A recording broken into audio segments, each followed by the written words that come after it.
didn't realize how bad my hair was. Well, it's after 11, I think. And I had a shower earlier, and I just never bothered combing my hair. So sorry for the mess. Because, I'm always a huge sense of fashion. Anywho, so today's Father's Day. The day is winding down. It was a good day. I got to hang around with my beautiful wife and my wonderful kid. So I can't complain about that. And I got a Father's Day gift from my son, which is awesome, as always. I have, stuff underneath my desk that I haven't looked at, but this was nice. This was obviously purchased for a dad who, like me, is me, and who likes space shuttles, especially the Lego type versions and the real ones. So he actually, not surprisingly, because my kid's very thoughtful, but in a general sense of kids thinking about their parents, they don't pay too much attention to the parents to figure out what the parents actually. I mean, it's pretty obvious. I love Lego, but one of my favorite things in the entire universe is the space shuttle program, which has been discontinued, but I grew up with it. My older cousins, I've mentioned a long time ago, grew up with the Saturn V and the Gemini and the Mercury, but mostly the Apollo missions. But the last Apollo mission, I was like 5 or 6 years old. But the space shuttle, especially because the space shuttle relates to Star Trek, because that's what they did, was very neat for me, and with his very, very highs and some very, very sad lows. But so my kid saw this in the Lego store the other day when we were there for dinner. He didn't tell me he bought it, and he gave it to me today for Father's Day. And of course, this is a 3-in-1. This is a Creator 3-in-1. And some of my friends out there have already told me that, Dave, you have to get your hand on the set. And I said, yeah, I don't need new sets at all, because I have many new sets underneath my desk, and I'm an old school builder, and I build with all my old pieces. So I wasn't, oh, I'm gonna go get it. And I kind of, I should have got it. But I have it now, so it's even better, and I got it as a Father's Day gift. So this will be going down in the end of time as a wonderful Father's Day gift, as I always get from my son every year. It's a 3-in-1, so you can build a space shuttle, or you can build an astronaut, or you can build a, I guess, science fiction V-wing. Enter into the competition that Lego fans have every year. But I was clearly going to build one of the 3 of these, and it was pretty obvious which one I was going to build. So this is, I won't say a huge set review, but the set 31134 Creator 3-in-1 Space Shuttle. It's fantastic. It's actually brilliant, and for the basic pieces that came in here, like, I mean, you got the creme de la creme of all Lego release space. Look how yellowed some of that stuff is. Yeah, but and I won't mention there's 2 more over there. I just pulled one down just because I wanted an adventure. I was going to pull the other one down there that Sandy got me. Oh, it's right there. It can come down hopefully pretty easy without breaking anything.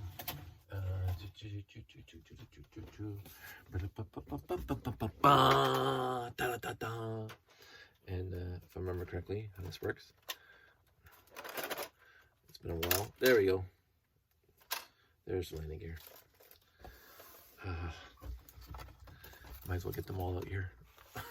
It's actually pretty comparable in size as the other one. I love them both.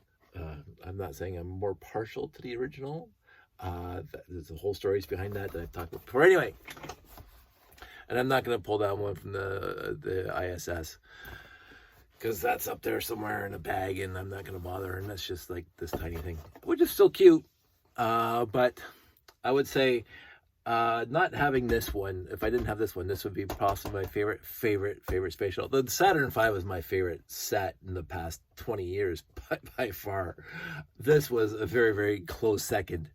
And that's even saying something for me, because like the Galaxy Explorer, But in the grand scheme of my entire life, not just my Lego fandom, because the Galaxy Explorer fits in my Lego fandom, but not my outside the Lego community and my appreciation of things outside of the Lego community, which is why I have Optimus Prime down there. Not like it wasn't a huge Transformers him, but I got him. But anyway, this guy was brilliant. This one is absolutely brilliant and very, very fun to put together. But this will always be my first and my favorite. And the stories behind it, how I acquired them, and blah, blah. But anyway, so today, sorry, the tangent's 5 minutes into this. Today, got this guy. And for such a small set, I don't know what these things retail for because I got it as a Father's Day gift. I didn't have to buy it. But this 3-in-1 Creator set isn't going to be that expensive. And I found that building the shuttle in the first place, again, with basically basic pieces, not just bricks, but the modern day types of basic pieces with snot technique and all that stuff and blah, blah, blah. There wasn't too many fancy pieces in the entire set. And the space shuttle itself used up most of the pieces except for the one-offs, as they always have. But I had fun building it for such a quick little set. It was fun to build. It was fun to think about as I was building it, how they're going to make the shuttle bay doors open, blah, blah, blah, and quote-unquote genius way of doing it, and simplistic genius way of doing it. It wasn't overthought. It wasn't whatever. And even a cute little satellite inside. Like there's, and I'll show you because let's get right into it. Like, look how cute this thing is. This thing's like one of the cutest sets I've ever seen. Like, with all seriousness, because of, again, my fandom of space shuttles and Lego space shuttles. I'm not saying I own all of them, but I own most of them, and I didn't bother hauling them up for this video because some are in storage in the garage and totes. But this thing's so freaking cute. Like, with all seriousness, that's awesome. Now, no stickers, you know, so it doesn't say Discovery or Endeavor, Atlantis, but it's perfectly acceptable without the stickers. And it's got the cockpit windows on it. It's got the overall the right shape of, like, when in comparison, it's overall the same shape. It's not too high, too low, too fat, too thin.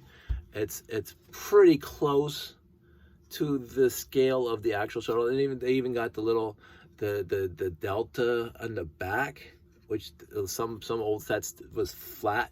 They just put a flat piece across here where they had actually put effort into putting that wing plate there. It's honestly, it's beautiful for the limited parts palette and the size of it. It's just beautiful.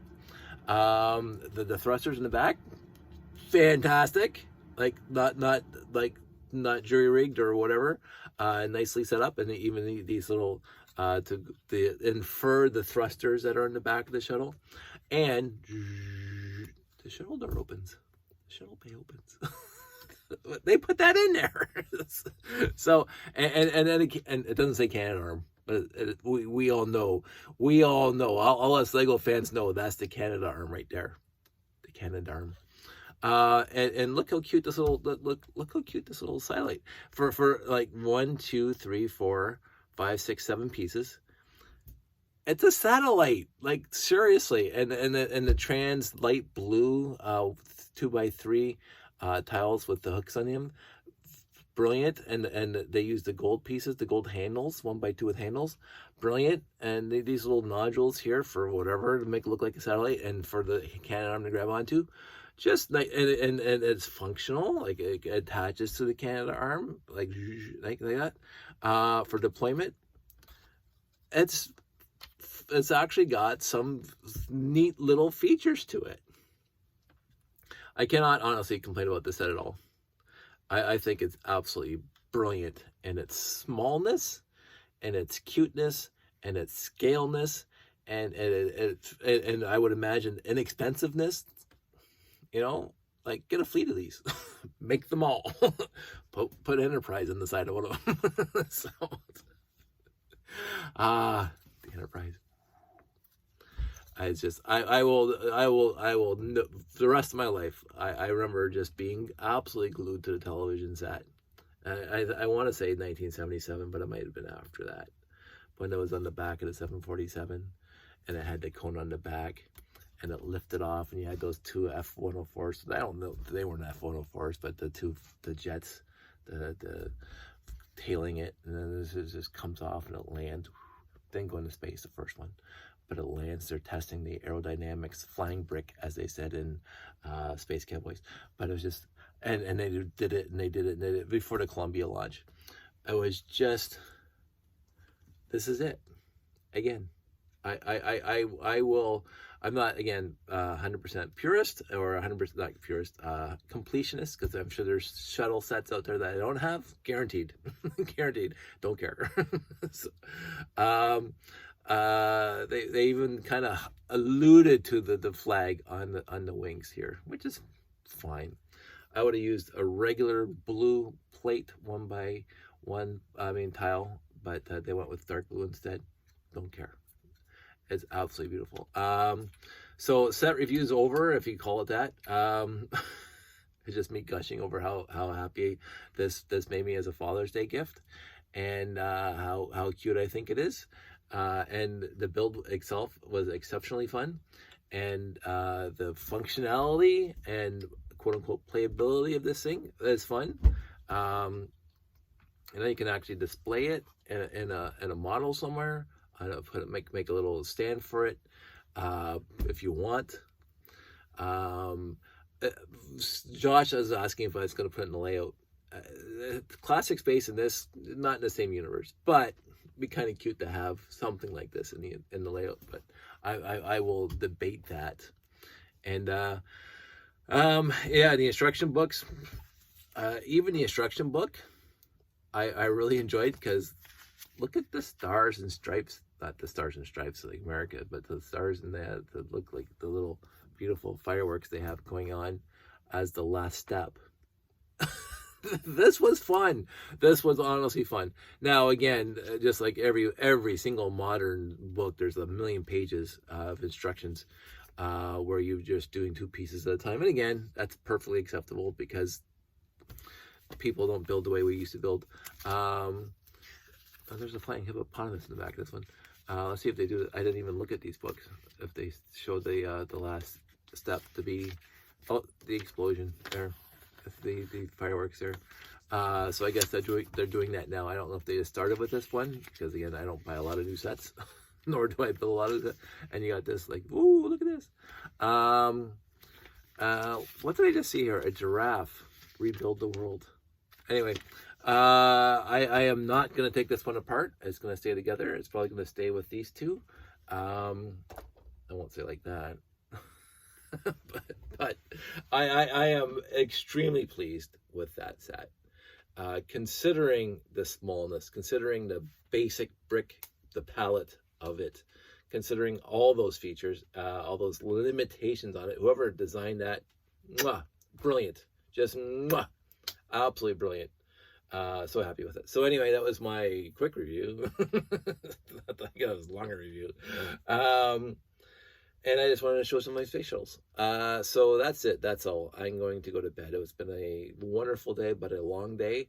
Hey, I'm yawning. All my friends were done at Brick World, and they're heading home or getting ready to head home tomorrow. I hope everybody had a good time at Brick World. I saw pictures. It looked fantastic. And it looked like my good and dear friends who were there had a good time. And I even said this to Sandy today. I'm glad this year we weren't there. And the only reason why I'm glad I wasn't there is because we had a lot of stuff going on here. And we got to go to Turtle Fest with Torolug yesterday in Tilsonburg, which was awesome. I might do another video on that, although not much to say besides we did a show in Tilsonburg. Outdoor, it's been a long time since, besides me doing my setup in my driveway, I honestly couldn't remember the last time I did an outdoor show, which was utterly fantastic. And we were underneath the trees and on top of the grass, and we had the tents, the pop-ups over our entire display. We had 3 10x10 pop-ups and then tables along there with the various things. And most of the stuff there we saw at Anime North, which is perfectly acceptable. I keep on saying that. I have I personally have no problem with repeated shows showing some of the same stuff, because we were in Anime North a few weeks back, which is in Toronto, and then we were in Tillsonburg, which is much scaled down, and a lot of displays were the same. Perfect, because the people in Tillsonburg didn't go to Toronto for Anime North, so this is new to them. I got into a little bit of a quick chat with people because there are certain conventions, and I'm not faulting them. This is their show, and when I run my show, it's my show, but these are their shows, and it's actually in context a good idea, but for them. But they have made a point, not a written in stone that has to be adhered to at all times point, but they have made a point that since these shows are every single year, these brick conventions are every single year, that they do not like, and they will sometimes stop or prevent or deny people from bringing the same display that they had last year at the same show next year at the same brick convention. They will say, oh, you displayed this last year at this show, we want you to come up with something new. And of course, me being me right now, I've had the same layout, quote unquote same layout, even though every time it's different, but to the general audience, it's identical to the ones last year and the year before and the year before that. As a matter of fact, my layout really hasn't substantially changed. Substantively, I'll use substantially in this case. Substantially, tired. Changed in since BrickFest 2016, 2017. It's on boxes now, which it wasn't back in 2016. And it's actually quite, it's 2 rows of base plates bigger than the first one with the whatever. But if you look at the Brothers Brick video of my layout from, I think 2016 or 2016, way back then, 2016, 2017, the layout itself, the buildings are in exactly the same spot as they were back then. 100%. My buildings have not moved one stud at all. Now, every one of those buildings has been rebuilt, made better, bigger. Jeff's habitat went back to Jeff, and I built my own. Not because he wanted it back, because I just wanted to build my own. So Jeff had a beautiful habitat there. And I wanted to go the way I wanted to go. And so Jeff's habitat went back to him. You can reuse all his pieces elsewhere. It was no, his I'm going to say his habitat was utterly fantastic. But I wanted to use my wing plates, and I wanted to make my own with my interior and blah, blah, blah. So I replaced the habitat. I still have his rocket in the layout. It's been there for a very, very long time. And my tower has been completely rebuilt from top to bottom since that 2016 convention. And of course, all lit up now. So, and overall, this layout that I have right now has not been to any brick con at all. Because I can't even say this one went to BrickFest. Because BrickFest, I didn't have the boxes built yet. I built the boxes,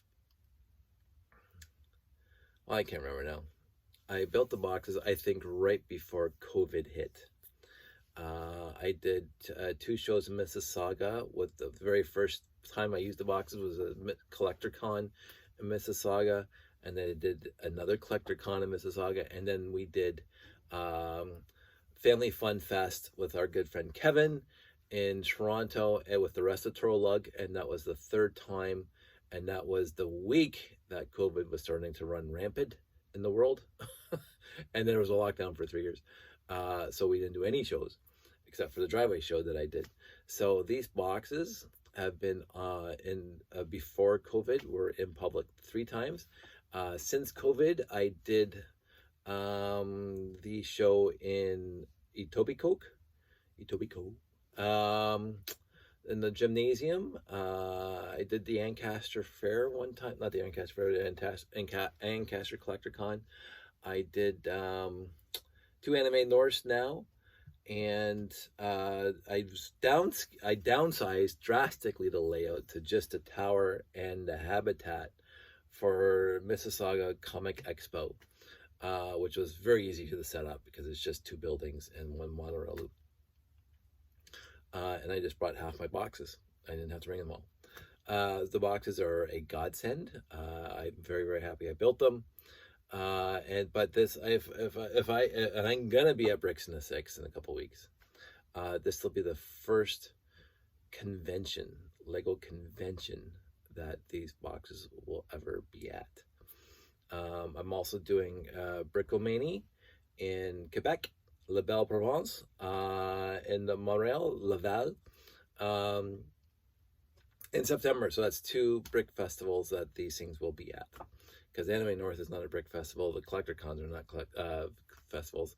The Family Fun Fests are not brick festivals. So I am looking forward to showing off the layout to fellow Lego fans at a Lego show.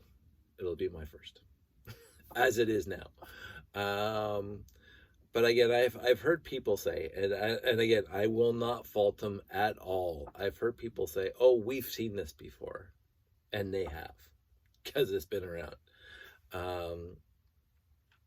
And it is what it is. It's what I'm building. And if a brick show says, "Oh, we've seen this before, we don't want it at our show," that is entirely up to them. Period. It's their show. I will have no animosity, no hurt feelings at all.